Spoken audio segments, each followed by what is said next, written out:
first film I saw in a theater, I believe, was Lion King. Maybe it was The Lion King. It might have been The Lion King. I vividly remember watching Lion King and wanting to make movies because of that movie. I remember crying when Mufasa died. The stampede scene. They were all too scary for me.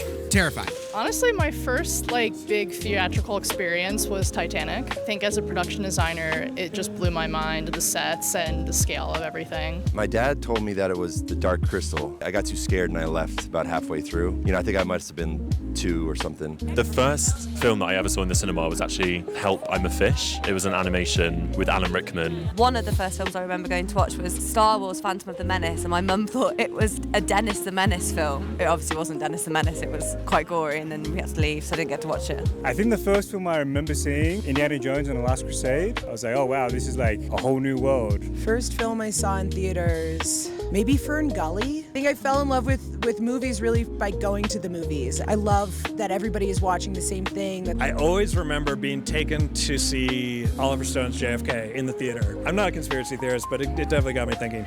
Don't know that I remember the first film I saw in a theater, but I can say one of the first films I ever saw at Sundance was I saw Whiplash in the front row, and it was an incredible, transformative experience that inspired me greatly.